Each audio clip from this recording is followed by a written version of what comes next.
Yuhali gani mwanafamilia wa channel tupendwa hii hapa hii ya Kileo Media. Kama ndo mara yako kwanza, basi usisahau kusubscribe, kulike, kushare pamoja na kucomment. Bwana Diamond Platnumz baada ya kuweza kumkasirisha sana bibi Zuhura, leo hii ameweza kuja kumuomba msamaha, na hii ni kutokana na yale ambayo yalikuwa yanaendelea mitandaoni, na yeye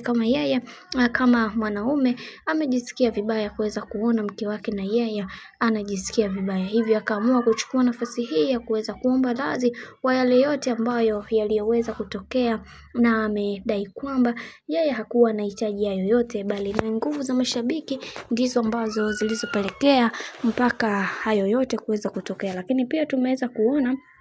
baadhi ya watu wengi waliweza kufunguka na kusema kwamba Diamond Platnumz hana muda wa kujieleza kwa sababu mke wake anaelewa kazi ambayo anayoifanya, hivyo anatakiwa kuweza kukubaliana na matokeo ambayo yanayoendelea kwa kipindi hiki, lakini akitaka kuendelea kuleta complain ambazo zisizokuwa na mbele wala nyuma, atamfanya mwenzake uweze kufanya kazi kwa hofu, na pia anatakiwa kuweza kujiamini katika kila hatua ya maisha ambayo anayopita, na pia anatakiwa kuweza kusimama imara kwa sababu kuna vitu vingi ambavyo mume wake anatakiwa kuweza kuvifanya, na anatakiwa kuweza kuitambua thamani yake kabla mambo mengine hayajaanza kuharibika. Tunaona ni namna gani bibi Zuchu alikuwa na wivu mkali na mume wake, lakini kwa hiki mashabiki wengi wameweza kumuomba sana aweze kuwa mtulivu kwa haya ambayo yanayoendelea kwa kipindi hiki, kwa sababu mwenzie yuko kazini, anatafuta kazi, anatafuta pesa, hivyo anatakiwa kuweza kuvumiliana na kila kitu ambacho kinachotokea kwa kipindi hiki. Wanasema siku zote mvumilivu siku zote hula mbivu, hivyo amwache aendelee kupambana ili aweze kuletewa vitu ambavyo vilivyo bora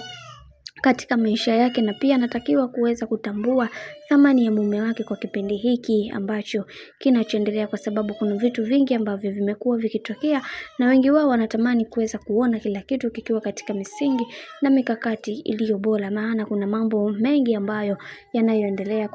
kwa kipindi hiki, na wengi wao wanatamani kuweza kuona kila kitu kikiwa katika misingi na mikakati iliyo bora zaidi kwa wakati huu ambao bibi Zuchu ni mjamzito. Bwana, mambo ndo kama hivi ambavyo unavyozidi kuona, kadri siku zinavyozidi kwenda ndivyo mambo ambavyo yanazidi kupamba moto, na wengi wao wameweza kufunguka na kusema kwamba kwa hiki ambacho kinachoendelea kwa sasa, yatupaswa kuweza kutambua na kuelewa ni namna gani ambavyo tunatakiwa kuweza kuappreciate hawa watu kabla mahusiano yao hayajaanza kuvunjika. Bwana, mambo ni mengi, alafu muda ni mchache. Mimi nikusiki kitu kimoja, kama ndo mara kwa kwanza, basi usisahau kusubscribe, kulike, kushare pamoja na kucomment.